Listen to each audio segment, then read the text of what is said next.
Welcome to the American Southwest and the Red Rocks of Sedona, Arizona, where we begin the Earth, Sky, Heart workshop with author and teacher Drunvalo Melchizedek. Hi, I'm Drunvalo Melchizedek, and welcome to the Earth, Sky, Heart workshop. I'll be guiding you through this film as you learn the material. There'll be several sacred ceremonies that you will be experiencing through here, and many meditations that you will have to learn and practice as you do this. Take the time, be part of these ceremonies and be part of the material that you're learning, because you need to not just see it and know it, but you need to actually learn it and live it and breathe it. Now I'd like to introduce you to the Creative Life Center. In the main room, there's 120 people from countries all over the world that are participating. You will slowly meet these people as they ask questions and as they participate through the workshop.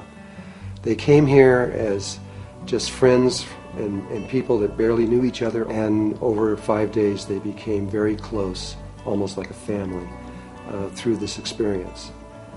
We filmed this using state-of-the-art cameras and equipment, hoping to enhance your experience through these next 5 days. So relax, get comfortable, and don't be serious. It's better if you approach this as a little child and just relax and not think of everything as so important that you have to learn it or have to know and you have to do it right. Just be there, be present, open your heart, and it'll all come to you. You will all understand it over time, and you will remember who you really are. May this work that happens over the next 5 days be a blessing in your life and all those that you love. Now let's get started with day one, the day of the opening.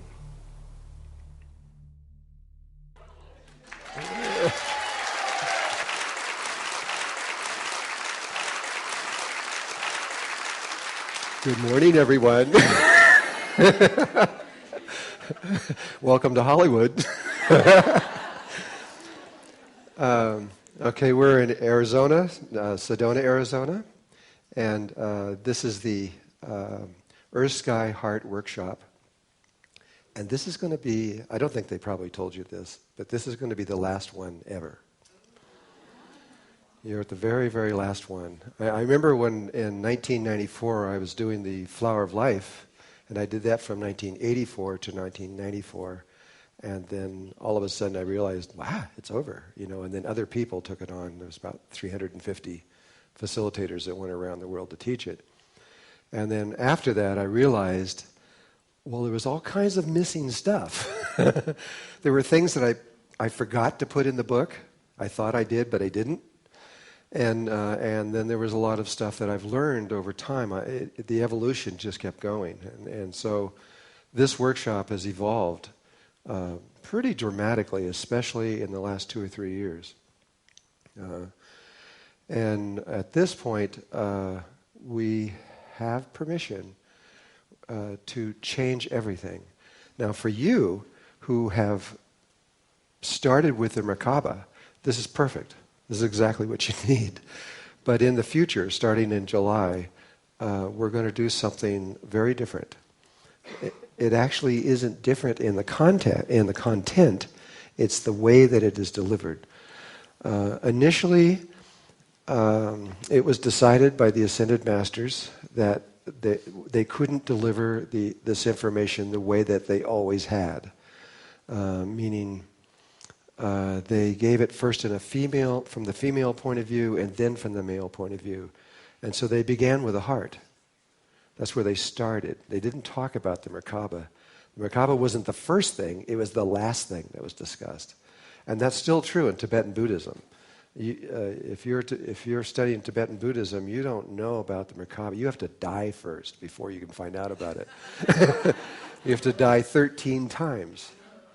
You have to go through 13 lifetimes before they even discuss that with you. And then finally they do, and they put you up on usually like 17, 20,000 feet in the air where it's about 100 below zero, and they put wet blankets on you. You're naked, and they put wet blankets on you, and they say, hope you live.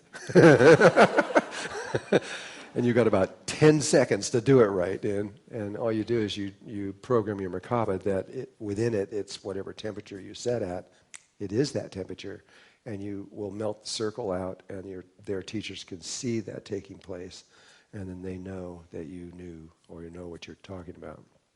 If you don't, you die. But I don't know if anybody's ever died. You can actually get that. You can buy that video.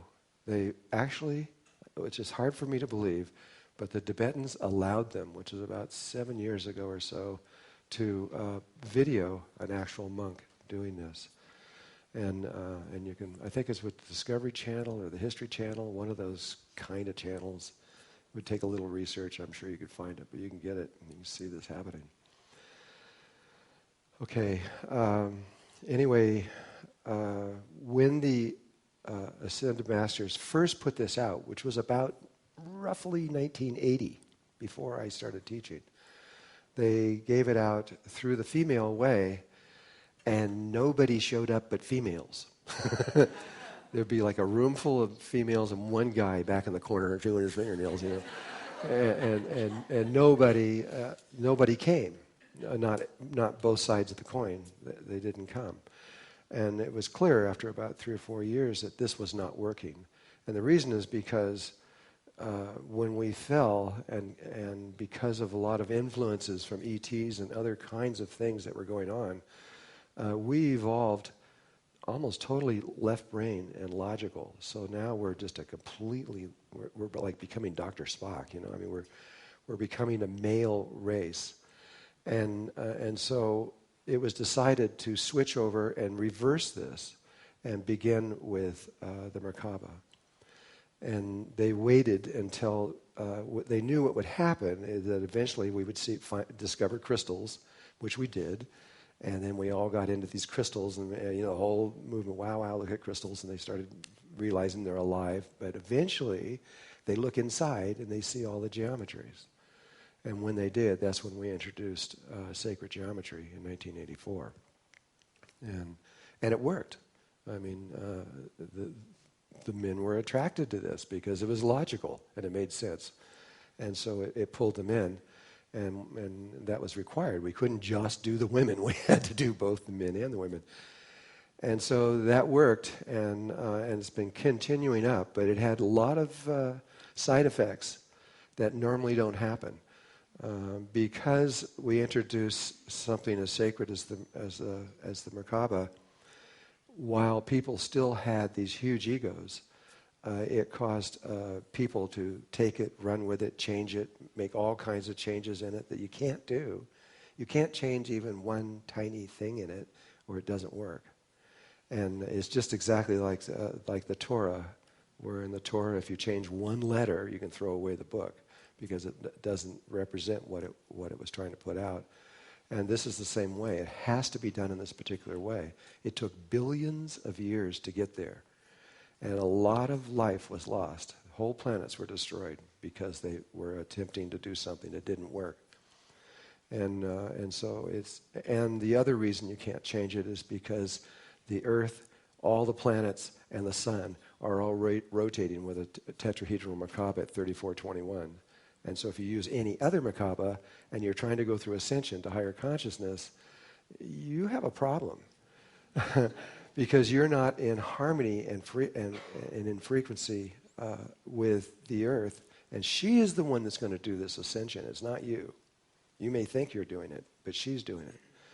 And you need to be in harmony with her as you move through these various levels of consciousness. When we get to the fourth dimension, she's going to change her Merkaba to something else. Who knows what she's going to change it to? She's a woman. She'll do anything. We don't know what she's going to do. We know all the options that she could do, but what she's going to do and actually do, we'll find out. And when we do, ours will also change automatically. We will map right with her as she makes all these changes. Anyway, all this for the last 10 years has had certain problems that we've never seen before, but we've made it to this point, and we have made it, by the way. We're going to go, for sure, absolutely, we're going to go all the way. Humanity is not going to do a wipeout, and there was a lot of life. Yeah, I was pretty excited when I found out too. Well, because I found out, there are a lot of life around the universe that really didn't think we were going to make it. They just said, there's no way, we can't possibly do this. But we did. And it was a big surprise for a lot of people. And then there were all these other people, they will make it, absolutely, they're going to make it. But because we were affecting everyone, what happens here is going to affect all life everywhere, without any exception. It's going to affect everyone.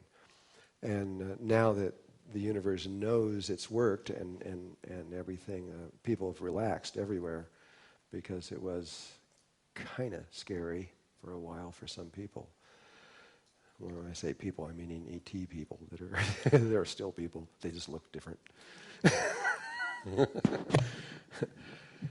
So now what we have permission to do is to completely rewrite this back to the way that it was originally given.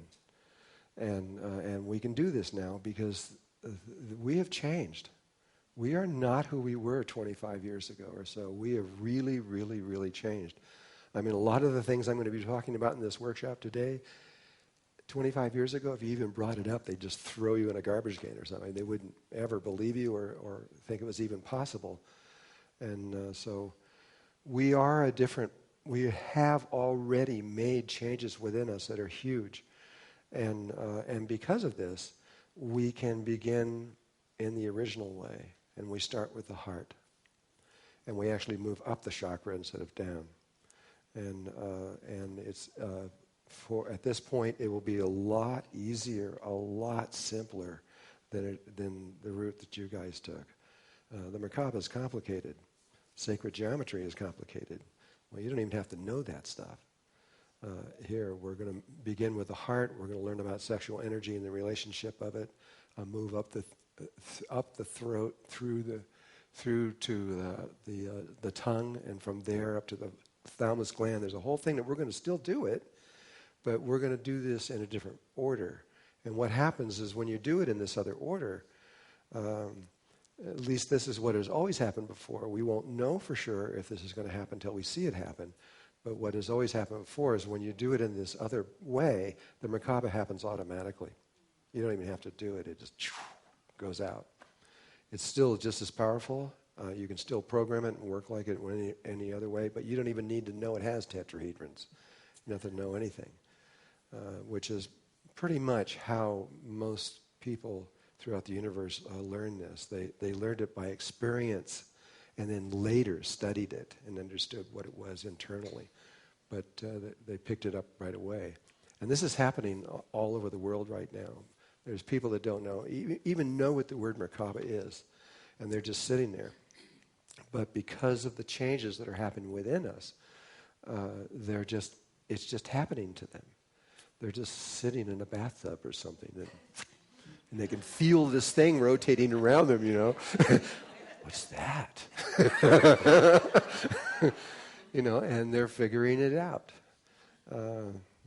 That began right before the turn of the last century is when we started noticing that happen around the world.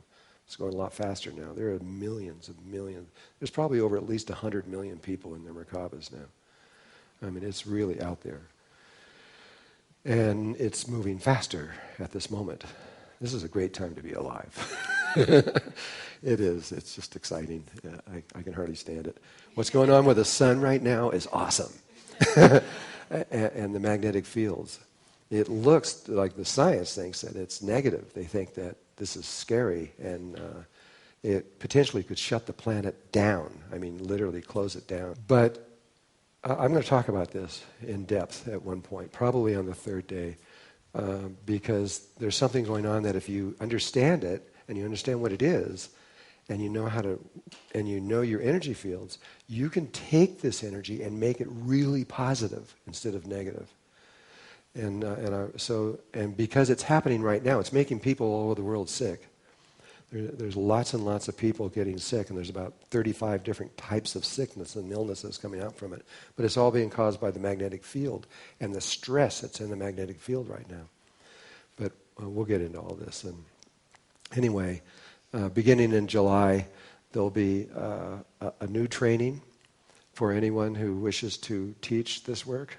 If you want to, and if you think you can, you can. However, we're only going to give 2 of these trainings. We're not going to do this all the time. I mean, maybe it might be another one in the future, but there's one in July and there's one in January 2012.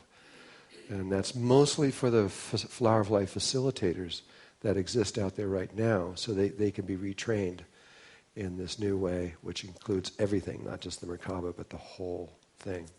What you're going to receive, but in a different order. So I just wanted to let you know that, so you understood that this is it. This is the last one. And to talk about this one now, the Earth Sky Heart, the way it's evolved, it has changed quite a bit over the years, and especially the last day. We have something different in there completely, because there's another level of consciousness that we have to not just understand it. I mean, we have to be it. We have to know it. And you have to learn, in order to get into the other levels and stay stable, and in order to continue on, which is what we're going to have to do, you have to know that you are creating every single thing in the universe with every breath you're taking. This is hard to understand right now, but you have to know what the creation process is, and you have to know exactly how it works, precisely how things can, and there's 2 different ones. There's one that you can do from your brain and one from your heart. And you have to understand the one from the brain, but don't use it because you'll understand when we get there. And then there's another way to create from the heart. And once you understand that way of creating from the heart, you can change your lives in any way you want. It's okay. The heart will make this creation, make the change without doing any harm to anyone, anywhere, on any level of existence, and you can have anything you want. And it's okay. You can have all the money you want. You can have all the whatever it is that you feel you need. It's not a problem. But that's not the reason you're doing it. You're doing it just so that you can. You have to choose things to understand. Like with Jesus, he had to turn water into wine. He had to do that, and he had to do it publicly, so that he couldn't just hide it. He had to show that he was doing it. Eventually, you'll have to do it publicly too. You have to see that it is real, but it's dangerous. There's danger associated with this too, because of the ego is still involved in this process as you're beginning to understand. And so when you enter into the creation process, while your ego is still there, there's always this concern that your ego will see yourself doing something that's kind of outrageous and go, wow, look how great I am. Wow, I'm a pretty important person, and then start going out and publicly demonstrating to make money and fame and all this other kind of stuff. You just lost the game.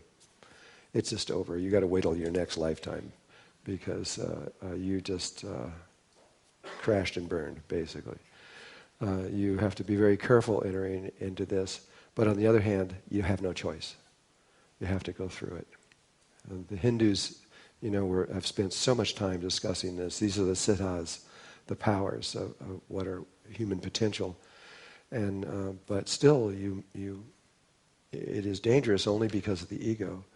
It is also dangerous if it's done through the brain, because the brain is a polarized instrument, and it's male on one side and female on the other. And so whatever you create, whatever your intention is that you create through the brain, you will get what you ask for, but you will also, from the direction that you can't see, back here, will come something that you really don't want.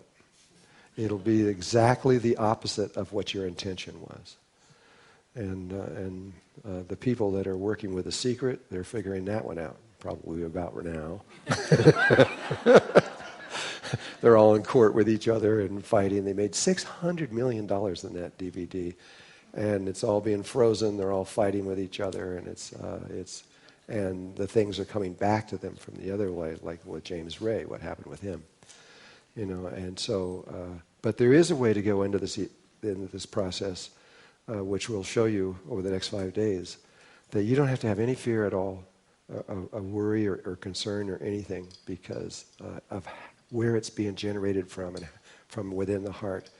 And the heart is really intelligent and has this deep, deep wisdom and knows exactly how to give you what you want without polarizing it, because the heart is not polarized, and without doing harm.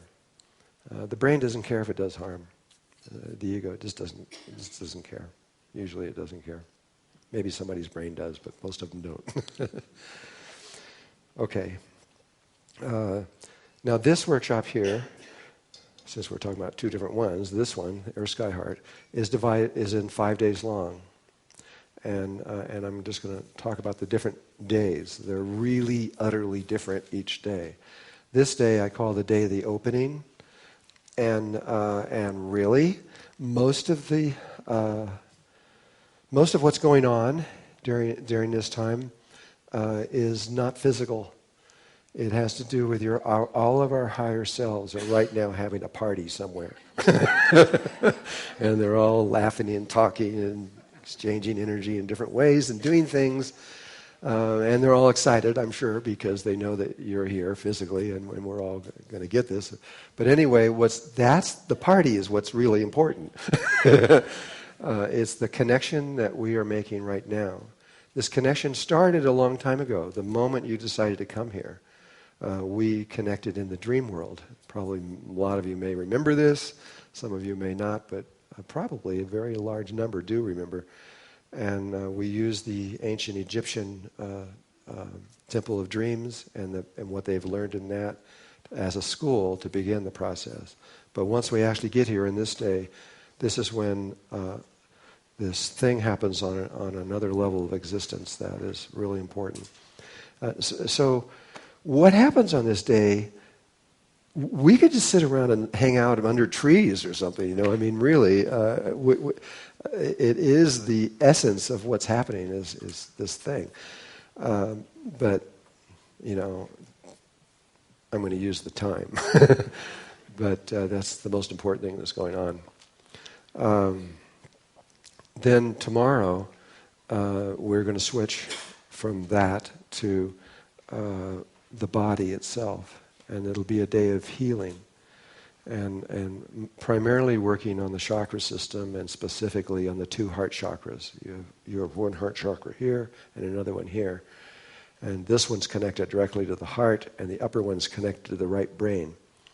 And so we have two emotional bodies. We have one here, which is one where you function from, which is polarized, which has love and hate, etc., back and forth.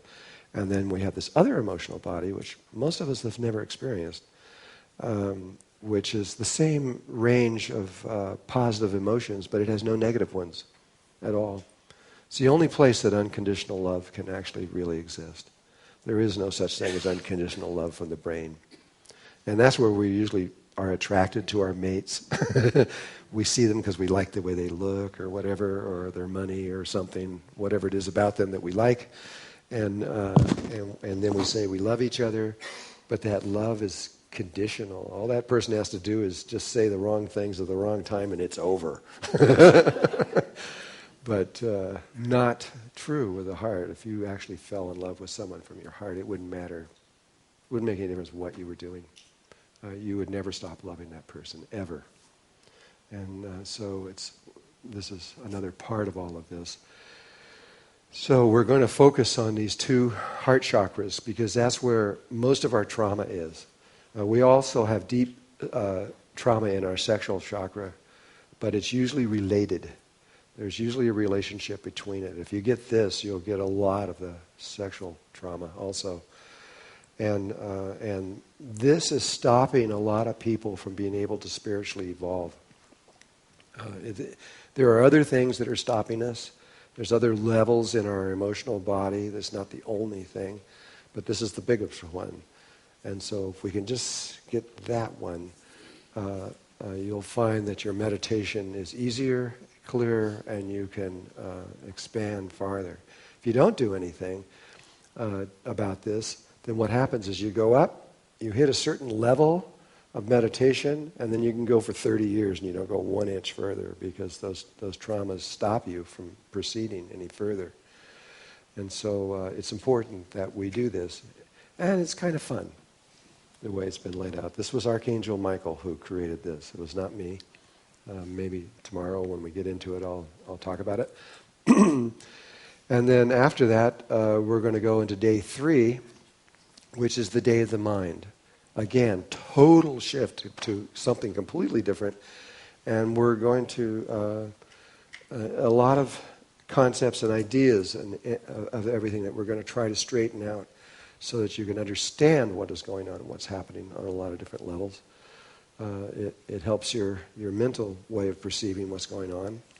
And that also can, ideas can also stop you. Look what religions do and a lot of things, because if you have the wrong concept, it can stop you also. And then on the 4th day, we go into the day of the heart, and that is the. I usually hardly wait for that day. I like it, and it's a totally soft, a different kind of day, and distinctly different than the day before, which is the mind. We're going to go into the heart, and that'll be all day long. And then on the 5th day, the last day, we're going to go into what's called Tantra of the Heart. And because sexual energy is important in life. It isn't just pleasure. There is a lot more associated with it. Sexual energy can create a human being, a baby, but it can also create anything in existence. Planets, galaxies, anything. It takes 3 people to do it.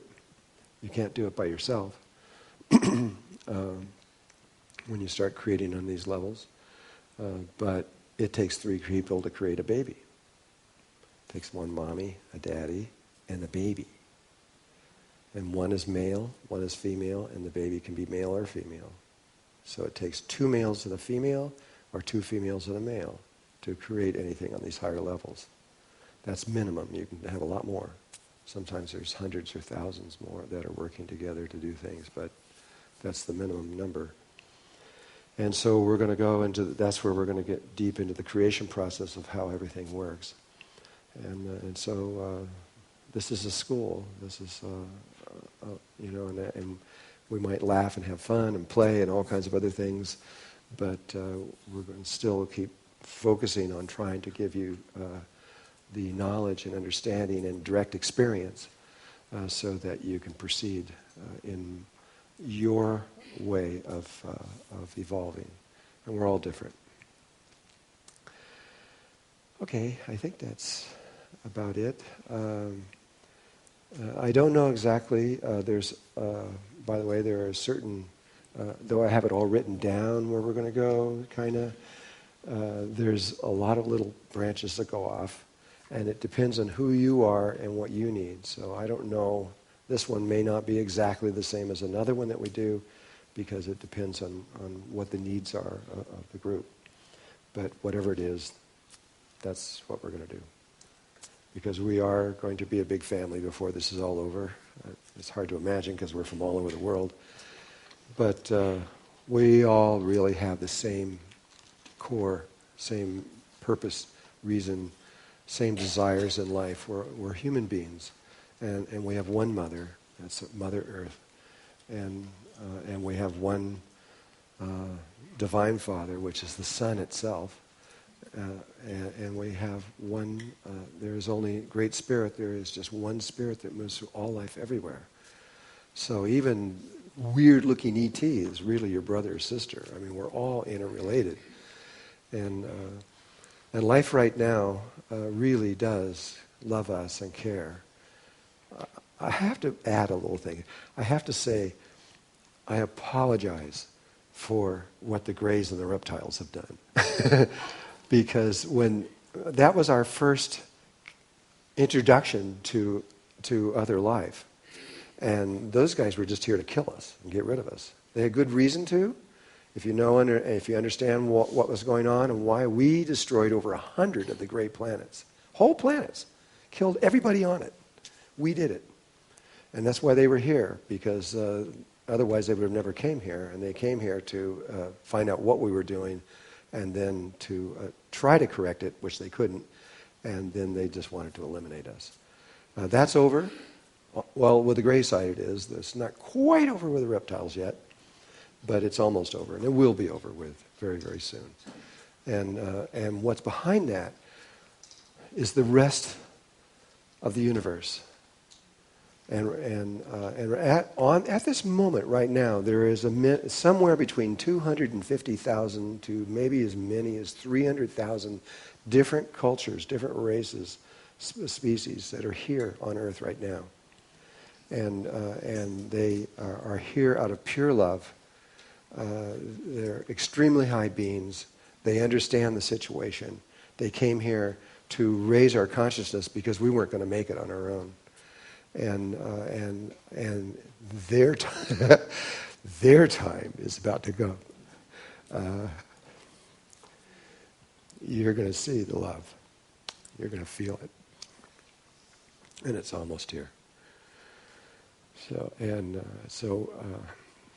you're going to see this just over the next 2-3 years or less. You're going to realize that how much life is here. And how much they care about us and how powerful they are. They're incredible. And so that's why I was apologizing about the grays and reptiles, and there's a few other little races that are with them, because they had an agenda and they were trying to fulfill that agenda. But that's going to end, and it's going to be replaced with something that's going to make you feel a lot better about life. Okay, I will tell you a little bit about myself, because you're going to ask me the questions anyway, so a few things. I'm married. My wife is Claudette. I have 5 kids. I've been very busy. 3 of them from another family. They're ranging from about 35 to 39. And then I'm starting all over with an 18-year-old and a 20-year-old girl, Marley and Mia, and they live here. And what are the questions you asked me? I can't remember. Where am I from? Where I am originally from? Okay. Well, I'm definitely an ET. There's no doubt about it. I'm not from here at all. But where I'm from is where we're going. And that's part of the reason why I'm here, is I had a frequency of where I was from, and then the Ascended Masters took that from me and figured out how to get back there. They made 3 or 4 attempts, and then finally in about the mid-90s, they were convinced, and they all left, all of them except for 7 of them. And now about 4,000 of them are still, 4,000 people from humanity are now in the new world, where we're a new universe that we're going to. And then about 4,000 of them came back here, and they have that knowledge of how to do this. That's why I know we're going to make it. We've made it, really. Part of humanity is already there. They're no different. Ascended Master is no different than you or me. They just are a little bit further along, a little bit, not much, but enough to it looks like a lot maybe, but it isn't really. You're going to be there very, very soon. And so and then when coming in, I spent about 15 years on the Pleiades, on a particular planet there. It's kind of like going down in water or climbing a mountain. You can't just go to the top or go to the bottom. You got to go down in stages, and you have to learn things. And so that's what the Pleiades is, like a university or a school. And so I was learning about Earth. And then I went to Sirius for about a year. I'm talking about Earth year times. About a year there, which they gave me very definite training on that. And then I flew here in a big ship, really big one. It took 400 people just to fly it. and I came to Venus first because that's it's the headquarters of this solar system, and you have to get permission, and we were already going through that stages. And then I came here.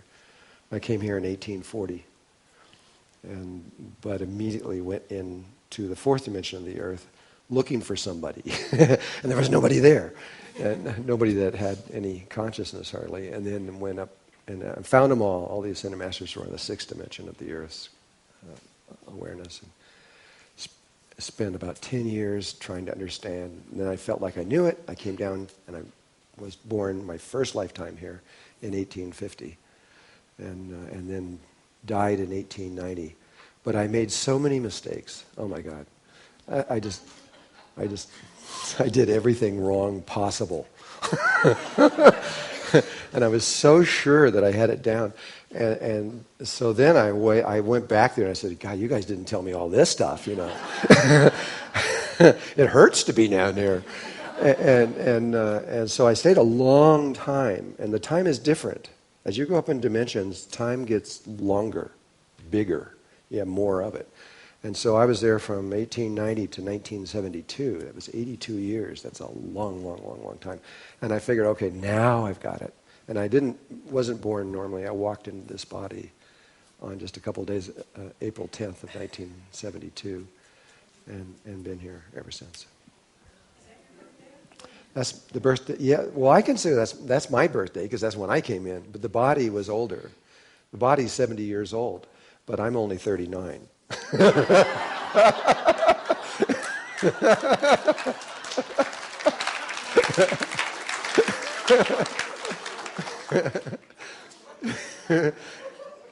But I can only say that for one more year. And oh yeah, he asked if I remember this. I remember everything. We have within our heart a special little place that records everything. Everything we've ever said, ever done, ever felt, scratching our head, anything. It's total Akashic records, personal. And so it's all there, and you will remember. In fact, the name of this school that we're going to reverse this whole thing, and it's called the School of Remembering. Because you don't need to learn anything. You're all masters. You all know this stuff inside and out. You just had a bump on your head, and you're just forgot a little bit. And all you have to do is remember. When you connect back into your heart properly, all your memories will come back. You'll remember everything. But it isn't just your memories. It's the entire universe. It's the Akashic records of everything. Not just the past, but the past, the present, and the eternal future. Everything. It's all recorded. It's already happened. This is kind of weird for us to try to understand this now, but what we're doing has already occurred. This is why in the Torah there's a code inside the Torah that they called the Bible code, but it was really just the Torah code. And in there, every word that I'm saying right now is written down. It's already happened. That's my name. They gave it to me. I was Melchizedek, but they gave me this name specifically for Earth, Drunvalo Melchizedek. I don't know why they gave me that name. They just did. They said, "Here's your name." I go, "Thank you very much." What is it now? I say it again. It's a Druid name. In fact, the whole name, Drunvalo and Melchizedek, is an English Druid name.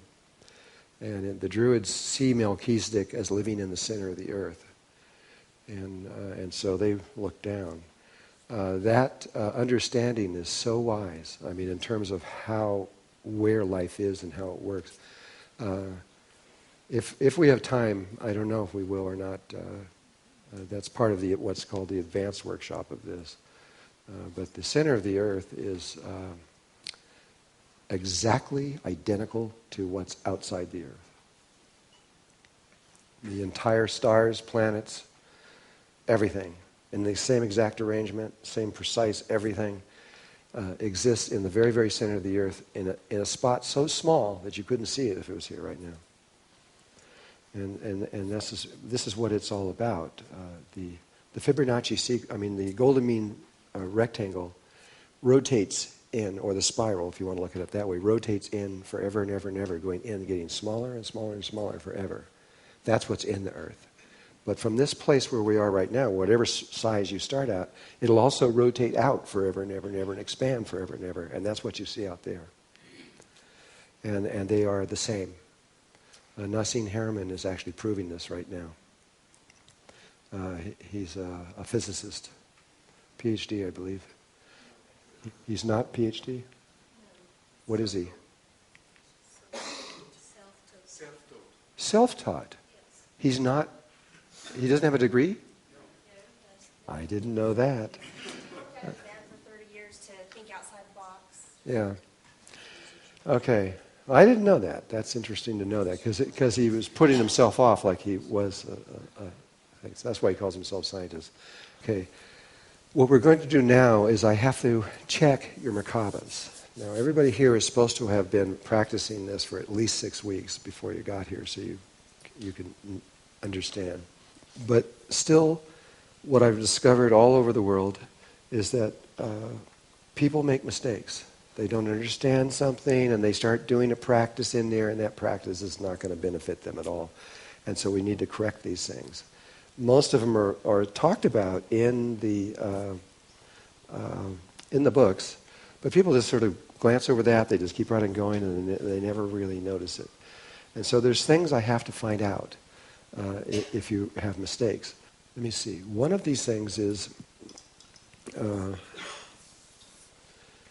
probably, I'm just going to start with the most important one, because this one is essential, because if you are doing it wrong, you will eventually start getting sick, and eventually you'll die.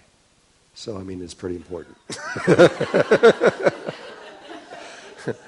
And there's people out there actually teaching this, which really blows my mind, and there's nothing I can do or you can do about it. It's just the way it is. There's got to be casualties in this. But you can't reverse your field. If you reverse your field, it's an anti-life force, and it'll actually kill you. And everybody knows this everywhere. You can just look at the planets. If you look at from the North Pole of all the planets, they're all rotating, and the sun, they're rotating counterclockwise. And when a planet starts to rotate the other way, everything on it will die. Even if it has an atmosphere and water and everything else, it would die. The planet's time is different. It would take a while. It might take 1,000 years, but it would eventually happen. If you go into nature anywhere, you'll see vortexes. Sedona is not the only place that has vortexes. They're everywhere. Though there are places where you can go where there's just like none. There are areas that you won't find very many. But this place is loaded with them. Little tiny ones are about every 3 feet. They're all over the place. If you put a pendulum out, especially when you get into the red rocks, you'll see this. But if you go into where there's trees, and you can, not just rocks, but where there's trees and plants and things like that, you'll see these. They're perfect circles usually. They're absolutely flawless most of the time. They're perfectly round circles.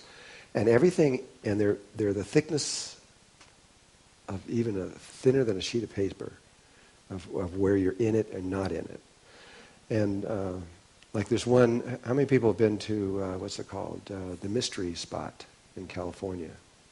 In these vortexes, they make all kinds of distortions. You have one there, I think at the Mystery Spot, where you have a thing like this. You put the ball at the bottom and it rolls up. There's another one there where they have a piece of concrete that's halfway in the vortex and halfway out of the vortex, and is perfectly level. And you can bring your own level. There's a level on it, but you can bring your own level and see it's perfectly level. And you can have 2 people exactly the same size, one standing on this thing at the same thing, one standing inside, and the person inside is about 4 or 5 inches shorter. And you change places and look back the other way, and all of a sudden you're really short and they're really tall. And you can explain it in any way you want, but there's distortions that take place inside of these things. Well, what you'll also find is that, especially here, you can see them here, where there's trees and everything, that if a tree is inside there, the tree trunk is going to rotate in the direction of the vortex. And so you'll see tree trunks that are just twisted around like this. If they happen to be in a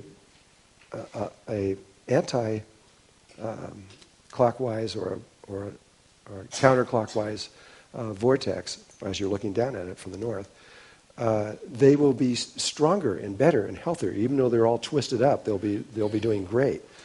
If you go to one where you see a tree that is rotating the other way, the tree is usually dead. It means that the vortex happened after it started to growing, and everything. And then you won't see any little bushes or anything in there at all. They'll be long gone after that. It'll just be totally vacant. Wherever you see a positive one, it goes up in the air, comes back down, and it reverses the field by doing that. And so wherever there's a positive one, there's always a negative one. They always link together.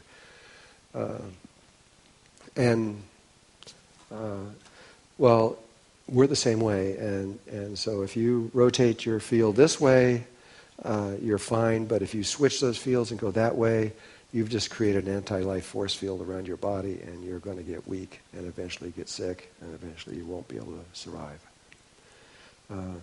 And so I got to see if anybody's doing this. It's really simple.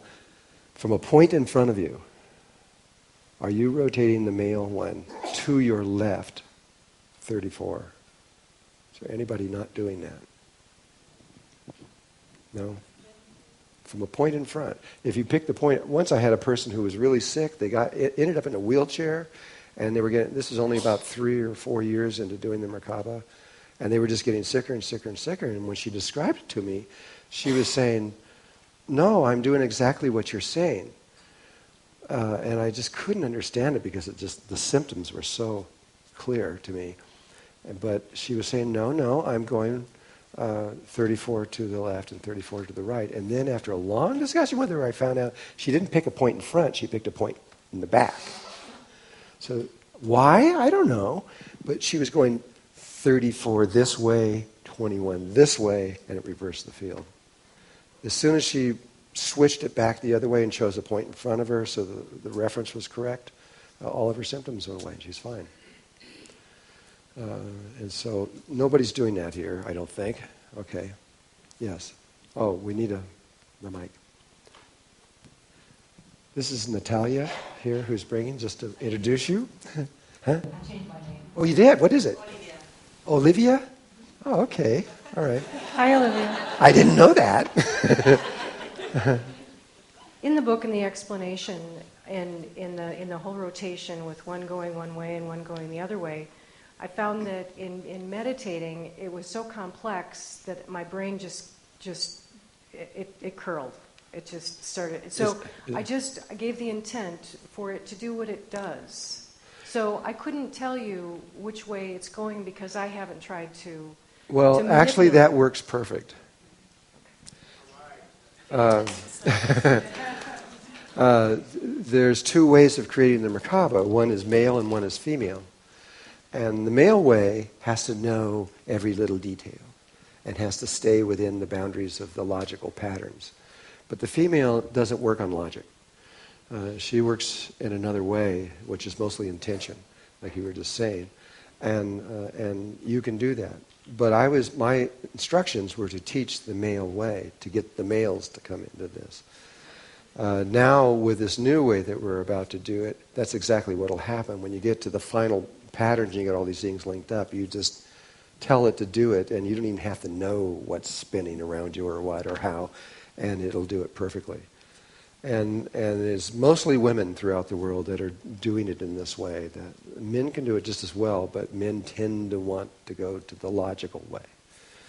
And so you're fine. Okay? The next one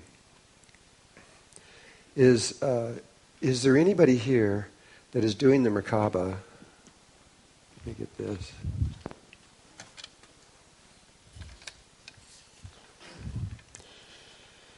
where you have I'll try to lock this. Don't move, no. I want to move. With this point, this is the male point forward and the female point forward. It doesn't really matter. I'll use the male one. But is there anybody taking this male or the sun tetrahedron and spinning it one way and the female one and spinning it in the other way? Is there anyone doing that? Just so you know, there's a spectrum of Merkabas that are possible. The universe has found a little more than 100,000. It's about 100,000 and 200, approximately.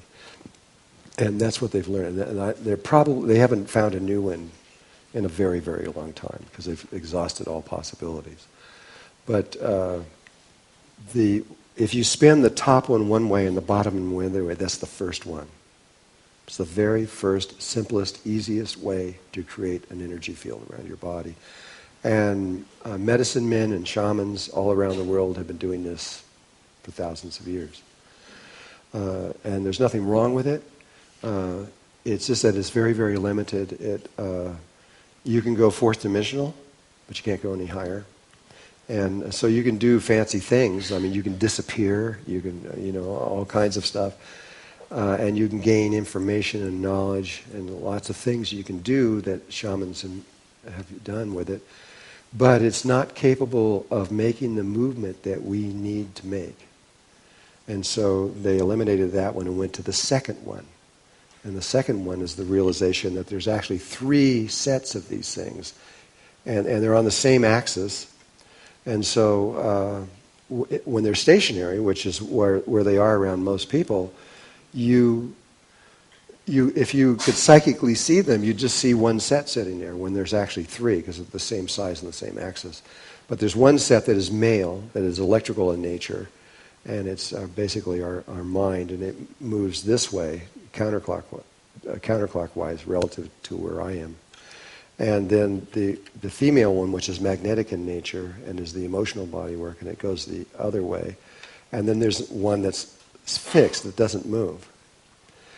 However, just so you understand, because a lot of people don't understand this, the difference between 34 and 21 is 13. And so the whole thing, if you put it into a computer and made this computer model to do it, you'd see it. The whole thing rotates around counterclockwise at 13, while the other things are doing this thing in the middle in there. Yes, it is complicated. The human body is complicated. If you look inside the muscles and all the nerves and all the stuff that's in here, it's amazing what's going on inside here.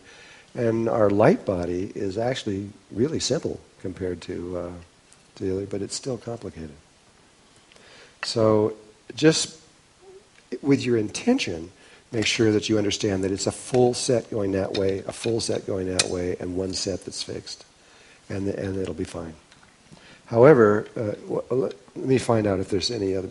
Because if you have been doing this with just the top one and the bottom one, other one, when you switch, when you realize the situation and you switch to this system, usually for the first time, what I see a lot of times, it may not happen now, but it usually does, the person just breaks out in a sweat. I mean, just like they get really hot and start sweating. And it lasts about 5 minutes, and it never happens again. So I'm just telling you that now so that if you do change this later and you do break out in the sweat, just don't worry about it. It'll go away and you'll never have it again. It's the body. This is a lot more energy. It's really many, many, many times more energy. And the body, when it actually experiences it, sometimes has a little reaction. Oh, one more. Yeah, okay. Yes.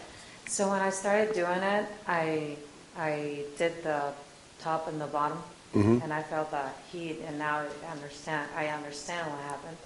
But then I switch it, but when I do the intention, instead of spinning like this and like that, it spins like this. Over the top? And it spins like that. Why? I mean, it's just happening. There are a few people in the world that it happens with. It's very, very rare. You're about 1 in maybe 400,000 or 500,000 people. It's very rare that instead of spinning this way, it spins over the top. It does that. If that's what's happening with you, and it's natural, you didn't intend it or force it or anything to do it, don't worry about it. Stay there and just do it, coming out at the sides rather than out through the axis. The angels actually had me learn how to do that, but I never understood why they had me learn how to do that. But there's a lot of things we can do with this that I don't talk about, and that's one of them. I've only met maybe 3 or 4 people. You're probably about the 5th one ever. Do you have all of these other people had this particular problem. And it was that if they stand in a certain direction, in a certain place, and they stand there for a little bit, they begin to dissolve. They disappear. So nothing's like this has ever happened to you? Not yet. Not But you're waiting. Next time. Yeah, we had a yoga teacher in Seattle, and he said he just had to be really, really careful, because if he stood in a certain direction, which was kind of like it was toward the north somewhere, and he says, if I stay there for more than 4 or 5 minutes, I just absolutely go poof, I'm gone. And he's done it in front of his people, not intentionally, and freaked them out. And so they were really concerned, am I doing something wrong, what's going to happen to me or anything? But my inner guidance is saying, no, there's these really strange people that have this, and it's okay. You have a function in the reality. It's like every person every cell in the body. You've got red cells, but you got these little white cells that go around and keep everything clean and stuff. And so your function in reality is a little different for what you do, but you're really important. And so on the bigger level of life. And so just go with it and don't worry about it. Okay. Is that it? Looks like it. Oh, one more. So what's the ideal? Ideally, for most people, the one set of these should be going from a point in front of you to your left 34 times around, while this one is going around 21 times around, female. And that's a ratio. It's a Fibonacci ratio. Those are Fibonacci numbers. And they're all Fibonacci possibilities. So there's a 3421, there's a 3455. You could reverse it and go the other way. You can actually use reverse fields, but you have to know how to do it. A reverse field is putting the female stronger than the male, and when that happens, it's dangerous. Is that dangerous from the male point of view? It's probably.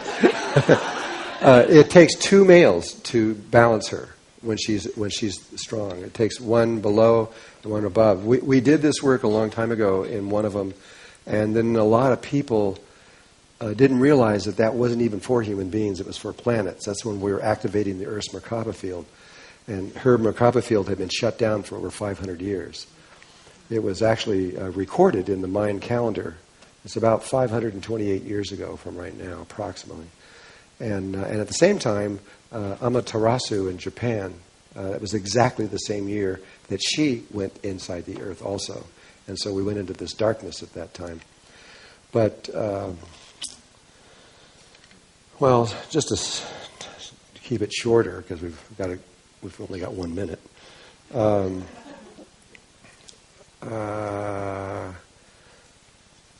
I lost where I was going with that. Got into Amaterasu and huh? Well, the ideal for us now, for most people, and there are exceptions, is a star tetrahedronal Merkaba rotating 34 times and 21 times, and that's for us right now. Again, once we make this consciousness change, we're going to go up in energy dramatically. Our body right now is almost pure mass and very little energy. When we get through here, our body is going to be almost pure energy and very little mass. In fact, if I was fourth dimensional right now, you wouldn't be able to see me, but I'd be here. but you wouldn't be able to see me because my atoms are at such tremendous distances that you just see right through me. It's really true with everything. I mean, these walls and everything, there's nothing there. It's all space. It's just like looking into the stars. It's all space. There's very, very little matter there. Yeah. So when I see through my hand, is that the same? As what? As when my hand disappears and I look at it? Well, it means that your consciousness is beginning to, as long as it's not an illusion that's happening with you. Well, I mean, that's possible too. But I know I've done what you're talking about, and if you do, you're starting to interface with the fourth dimension, and you can see right through it. We have a lot of potential. We can do all kinds of things, and we don't have any idea, so we don't do them. But human potential is just unbelievable, and it doesn't happen all over the world because we don't know we can do these things, and what's possible. But yeah, you could see right through walls. You can do amazing things. If you can even walk through walls. They've got the Chinese scientists, their scientific thing, have completely recorded and using scientific method have now 3 human beings that have walked through a solid wall. And that was recorded in the science journals all the way up there. But other scientists read this and they go, they don't even know what to do with it. They just turn the page and keep going because they don't know where it is. But it is. They've watched people do this. Yeah. I've been doing the Merkaba for about over 6 weeks, and I've been doing the single, the left of the male and the right of the female, and just the single, and that's why I couldn't quite understand the book. But last night I started doing the set of you got the whole set going. Yeah. Okay. And I always before was cold, always cold. We actually have a thermostat in our body. It's right here at the thymus gland, right here. And you can set it. You can change your thermostat so you're warm or cool, whatever you want. And they teach this as one of the siddhas in India. I used to have a guy in Taos when I was living there. He came out of India, and but it was in the summer, and he was wearing shorts and a T-shirt and nothing else, no shoes or anything. And then when we approached winter, in Taos, it gets 25 below zero. And at 25 below zero, I remember going, I'm in down jackets, I got stuff all over, everything like that. And he's still in a shorts and T-shirt, and we're just going for a walk out in the snow. And he sits down, he just starts melting everything around him. And I had to talk to him about this, And he says, oh yeah, it's just right here. It's your thalamus. You can just adjust it with your intention. And once you set that, then that's your temperature. And so I've never been cold since then. I just don't get cold hardly at all. I mean, I still wear jackets and things, but I never get cold. The disc that pops out. What's really interesting is almost everybody got this one wrong. It's like 80% or something. And it took us a long time to figure it out, and then when we did figure it out, it took us even a longer time to figure out what it did, and it changes the nature of the chakras. You have to, it's not like a really, really bad thing, but it kind of just, it's like taking a camera and putting it out of focus. It's not a good thing.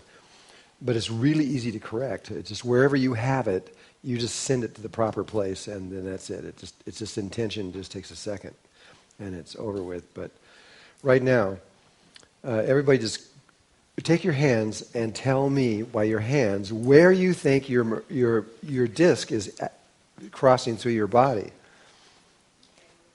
One major disc that runs through the whole thing that's usually as wide as your entire, it's the length of the Merkaba. It looks like a flying saucer, but inside there's a flat disc, actually. Okay, you all had different ideas. There's people, a lot of people were up here at the heart. Some people were up here. Some people were down here.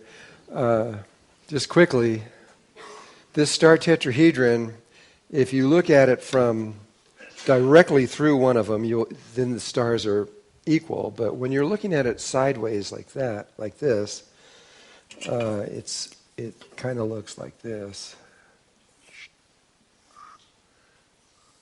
And then these stars are smaller. I exaggerated it a little bit. These are smaller and these are bigger. And the disk runs directly through the center of it. Exactly. One half of it is above, one half is below. And this is where the base of your spine. So if you're sitting in here, in essence, if you were sitting on the ground, your disc is the floor. There's about a 1/16 of an inch difference. And so if you've got it up here, or somewhere else like that, wherever you had it, you just have to, we're going to make all these corrections when we get back from the thing, because there's going to be more. But all you do is, with your intention, you just bring it down to wherever it is, so it's down there. If you're sitting on a chair, it's the chair, pretty much. That's kind of an important correction. Okay, close your eyes again, and look at your either look, see, or sense, or feel your tetrahedrons, and see if one of them is bigger than the other. Your first view, that's usually correct. And so, how many people found that one of them was bigger than the other? It's probably more than that. Because what these tetrahedrons are is they represent all the polarities in your body in different ways, every single one of them. But the primary one, the one that where it all begins with, is the top one is your daddy and the bottom one is your mommy. That's the polarity that it all started with. And when you, especially in the first, from conception to the first 3 years of life, if one of your parents was violent with you or angry with you or abusive to you in some way, a child experiences pain on a level that we don't remember as adults. It's really huge. And they do all these things to get rid of this pain and everything, but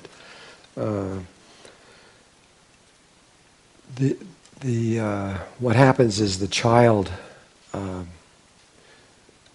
backs away from that parent internally in their heart, and they are protecting themselves really from the pain.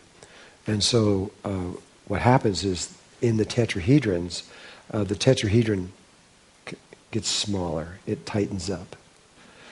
And so if you put your tetrahedrons on the screen, you can just look and see what, just by looking at it, you're going to know pretty much what your relationship with your mother or your father by seeing those tetrahedrons.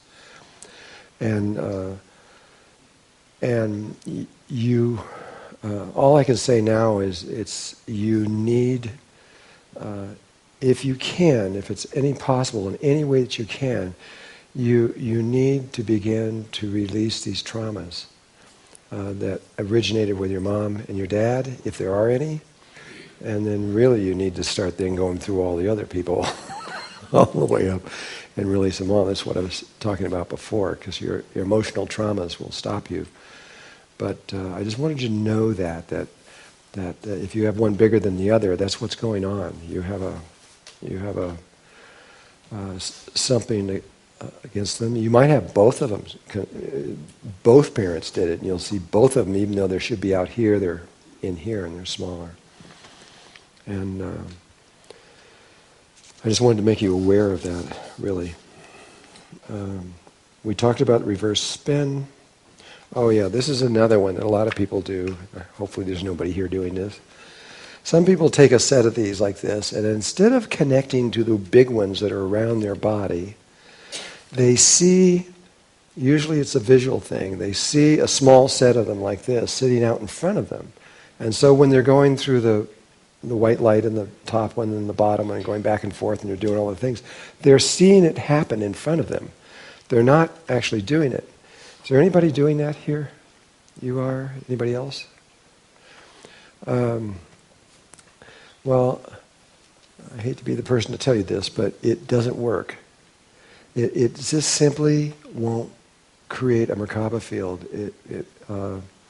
What happens is the only way that you can do it is to shift that from those to the actual set, because the mind and the heart has to connect to the real thing.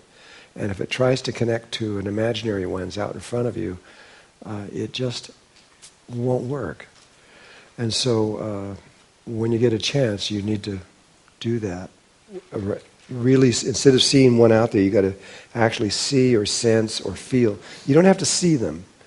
If you can't see them, a lot of times that's what happens, is you can't see them, so you can see them better if you do them in front. But you must connect with the real ones, because otherwise the living field won't generate itself. Yes. How do you connect with something that you can't see, sense, or feel? If my intention is just to allow it to do what it does naturally, and I don't have any tactile or sense of what they are, how do you connect to that? Well, there's a lot of things we can't see, sense, or feel, but we know it. It's like Bluetooth, you don't see the stuff going between there, but you know it's real because here you can talk on this and it's down there. And some things we can't see, like air, but we know it's there because when it blows hard, we can feel it. But that was the problem in the beginning when we first started teaching these out to the world, is that nobody could see or sense these things out there. Even though they're really there, you can put them on a computer screen, but very few people can do that because of what is required. The technology required to do that is very, very, very, very expensive. And so it's only happened, just the Russians have done it, and I'm sure the United States has done it, but probably not too many other people have done it. And it almost takes faith in a way.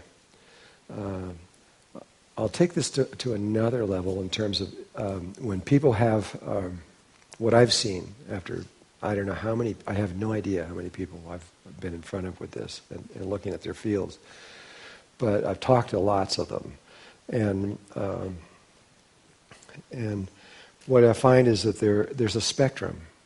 And one end of the spectrum is a person that doesn't sense or feel anything when they do this. There's just nothing going on at all. And then on the other end of the spectrum is a person who has probably been doing meditation for many lifetimes and is aware of this on another level, and they do this and instantly they float off the ground, they can put their hands through walls and they can do all these things. And they go, oh yeah, it's easy. And but what we have is a spectrum in between those two poles. And most people are somewhere in there, somewhere. And they'll feel it, but they can't see it, or they can see it, but they can't feel it, or, there's all kinds of things. What I do know is it doesn't make any difference. The Merkaba is just as real to that person as floating off the ground than to someone who can't feel anything. It's just as valid and functioning just as well. But it is a problem. And there's a pretty significant amount. It's like about 15% or so of the people can't feel a thing. And then others can. And you see this if you start talking to people in here. You'll see that some people can actually see, which is the hardest of all. If you can actually see your Merkaba, that's hard for me. I have to sit for about 15 minutes. Keep getting slow enough to be able to get down to be able to sense those things. And I was a really bad student anyway. The angels kept going, oh God, Drunvalo.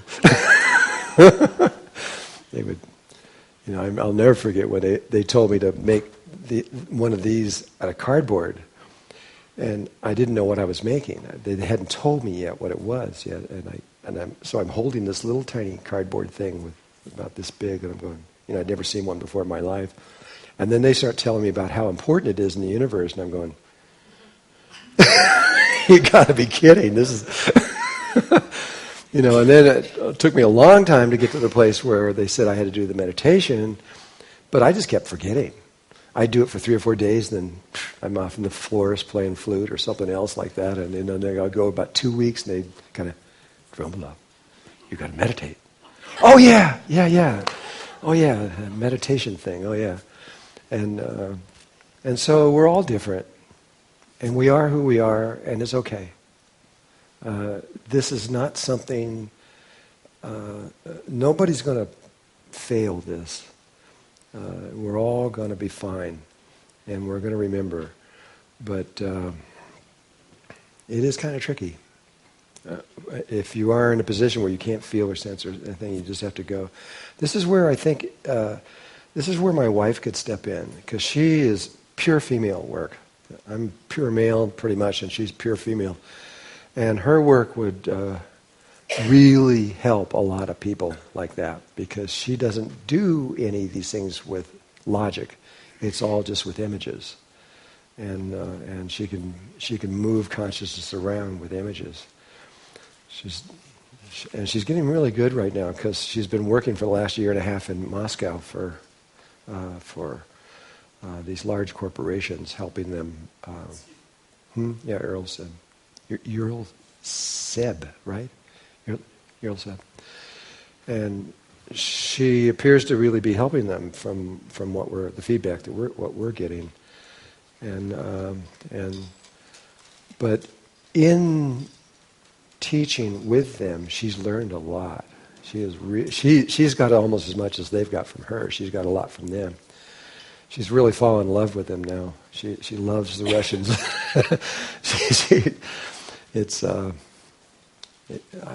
She sees who they are, because she's seen through their eyes so much, and she understands all they've been through and all the pain and all the stuff. And so at first she didn't. She just wanted to do a couple and leave, but now she's at the point where she wants to keep doing this, because she's learning so much, and at the same time it's helping so many people. But she may teach here next year. We hope. Diane and I are both trying to get her to do this, do 4 of them. And it's incredibly different than anything that I'm doing at all. It's totally female. And there's no logic to anything. There's no, I listen to what she's doing, and I've been through it, and I watch it, and you see all of a sudden she does something like see a tree, now see a dog over here, now see a star, and you do that, and then everybody in the room cries, and you're going, why? Well, there's no why. Forget the why thing. It just does, and I can't explain it. I've really tried. I've given up, kind of. I understand them a lot more than I did when I first started, but when you're male, you're just not female. And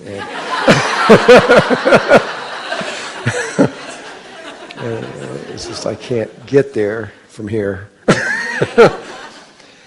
So anyway, I don't know what to say. That question's been asked of me so many times that I just don't know where to go with it, because you just have to hang in there long enough. With the work that we're doing today now, or over the next 5 days, it may change for you completely, because now it's not about an outer field; it's about your heart and your inner work. And once you can, the Merkaba is pretty much useless until it's connected to the heart. And then you don't even need to think about that at that point. There's the way that life uses it is kind of like a remote. It kind of uses it like a television or so. It's like it's a thing out here that can create images. You understand more, and you don't have to really think about it much. And once you really get into your heart, you can forget about doing all this stuff and everything. It will link solid. And I'm just trying to encourage you a little. Another question? Okay. This happens just very rarely, but time to time I'll get really dizzy and nauseous. Mm-hmm. And I was wondering what causes that. How long have you been doing the Merkaba? Since January. Well, we now have something superimposed over the top of this. I have, way back in the 90s, occasionally someone would say that they would get dizzy, and because you really are having something spinning around you at a very fast speed. But my intuition is that what's going on with you is probably not that, but it has to do with the magnetic field. When I talk about this, I think on the third day, there's a bunch of symptoms, and if you feel these symptoms, then you're going to realize what's going on, and then how to fix it is what we're trying to figure out now. And and the world doesn't know what to do. All the world knows is that it's affecting people's health. And okay, let me keep going with this a little bit more. Another thing, just so you know, is that when you're making the Merkaba field, the analogy of a tree and a seed is very similar. It's a living field. It's not a mechanical thing, like wheels rotating around or something. It's living. I didn't understand it when I first wrote those first two books. I thought it was the brain and the heart working, but it's not. It's the left and right brain. The left brain is going this way, and the right brain is going that way, and it has but it's alive. It's alive. It's part of your consciousness. It's not something separate from you. It is part of you, and eventually you're going to find out it's way more than you think it is. It actually is the universe itself, but we haven't got there yet. But the analogy is like when you're just starting this. Normally, it takes a very, very long time, and it happens naturally. It just occurs. If you reach a certain level of consciousness, no matter what you look like externally, consciousness is consciousness, no matter what you look like. And there's various levels of this. When you get to this level, this polarity consciousness level, and you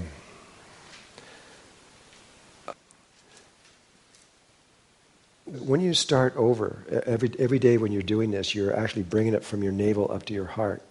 And each day you're starting over. This is synthetic.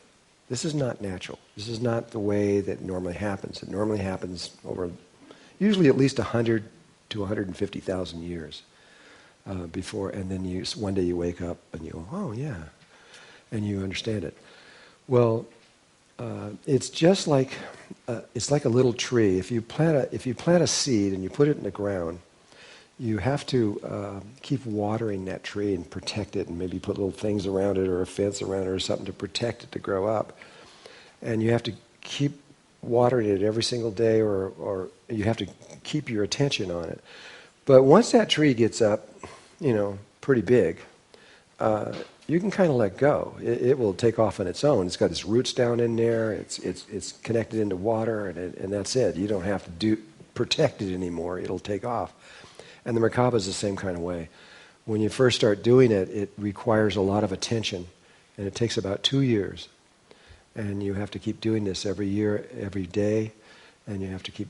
It's a long process, but after 2 years, the Merkaba is permanent.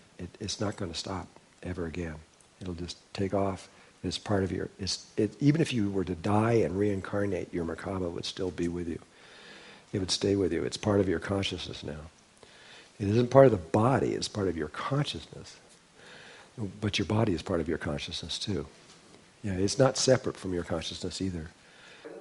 After you finish the Merkaba meditation and you walk around and you are aware of the Merkaba field, you see the center of the spheres in the heart chakra or in the navel. And if you already see it here, why do you need all the time when you begin to start it from the navel and bring it back to that? The reason is because everybody is centered at the navel right now. And that's because the earth is.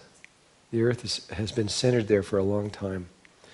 But where she's going and what she's doing with hers and what we're trying to get everybody else to trigger is to move it up to the heart chakra. And so on the 14th breath, we move it up to the heart chakra. But that's only good for 47 hours, and it will die after 47 hours. And so once a day, or definitely before the 47th hour, you have to do this again, and you do it by starting all over again and bringing it back up. It's not natural, it's synthetic. Everything that the earth has been doing with consciousness is synthetic. If you go way back into the Egyptians 6,000 years ago, they were building pyramids, physical pyramids, using rods, tuning forks, frails, all these things to raise consciousness. And it's not normal, it's synthetic.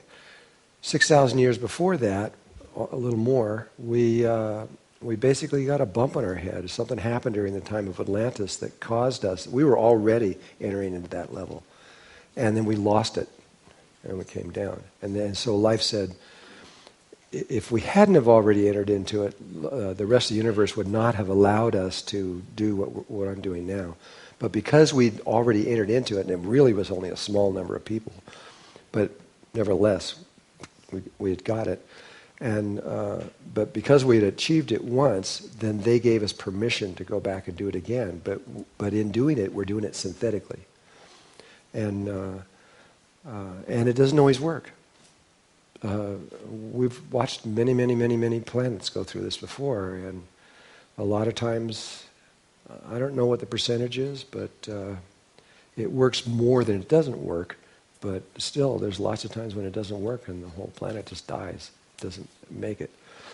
And so you have to know that this is not a normal thing. This is just one way that they have found a long time ago that works. But eventually you'll bring it up here about 2 years from, if you just started today, and about 2 years from now you'll bring it up here and it'll just stay there, and you don't even have to do this ever again or anything. It's going to stay there. It's just part of you. So when you see it during the day, you see it in the heart chakra? Yeah, during the day you're up here, but then every time you start over, you've got to bring it back down here and bring it back up. It's kind of like, like one of these wheels in playgrounds and you have to just keep giving it a push to keep it spinning. You have to keep doing this. And you have to bring your hand back over here and do it again, and bring it over here and do it again. And then, but eventually, if that wheel is done right through vacuum energy, it would just keep going forever. How many people, when they were doing this, I know, because I was following my instructions from the angels, and they said on the top one to see white light in it, like lightning, which is just the color of pure prana, and then you move it down to the other one. How many people noticed as you started doing this, and there's nothing wrong with this, how many people noticed that when you started doing it, it wasn't white, it started changing colors and started becoming all different kinds of colors? Can I see with hands how many people that? There's no rules. Well, what is really going on is the angels gave it to this. Well, I understood this later from them. They gave us a kind of like a generic version of it. And they assumed that you were going to learn these things as you went along. What was really going on here. And interesting enough, not very many people did. It's communication. It's communication between your higher self and you. And if you watch these colors changing and everything else like that, you have to feel them. You can't think of them logically, but it's like listening to music. You can get into the logical side of music, but it's boring. But you have to feel them, and if you do, you will feel what they're saying to you. They're trying to communicate with you, and it isn't just sight and that; it's all of your senses. It's all of them.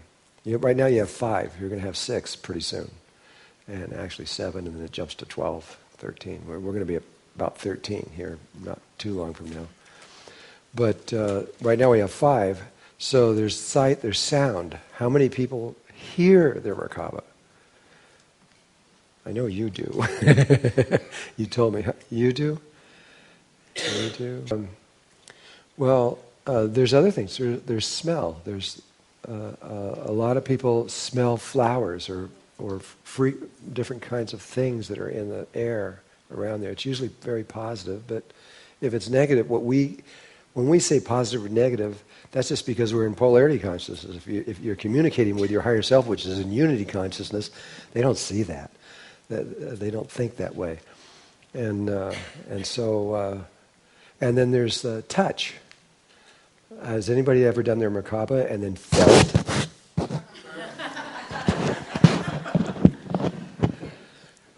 Felt yourself? Or felt something touching you? Or yeah, I mean, when you get to touch, your higher self is really close. They are really, really, really close. They are really focused on you.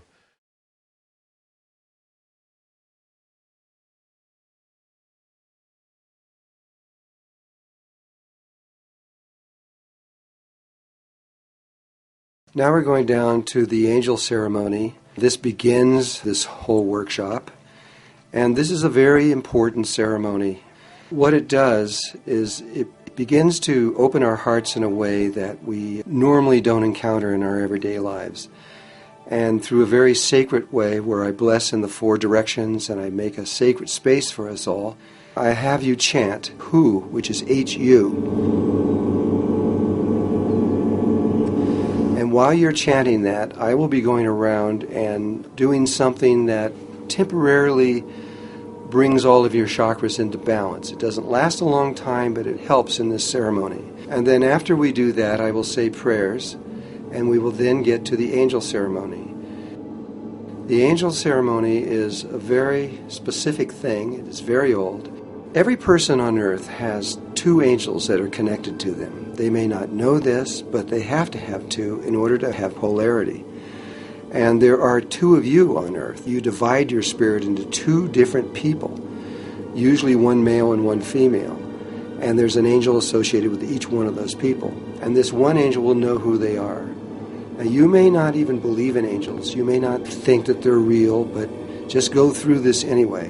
What happens here is that a real angel is going to stand in front of you, and then at the right time in this ceremony, with your permission, of course, we will turn them around where they're facing toward the center of the circle. They're going to move back and become part of you for the next 5 days. They will be part of your body. They will sleep with you, they will look through your eyes, and they will begin to help you understand what is about to be presented to you. When you have a problem and you don't understand something, you can close your eyes, connect with this angel that you're going to soon become familiar with, and they can tell you anything you need to know. It is the beginning of what is called your higher self. A higher self has higher selves to higher selves. There are many higher selves, other beings that actually are you on another level of existence. They actually interface directly in the 4th dimension with human beings. And they are you, and you exist on that level also. And so this is who you're going to be connecting with when they walk back into your body.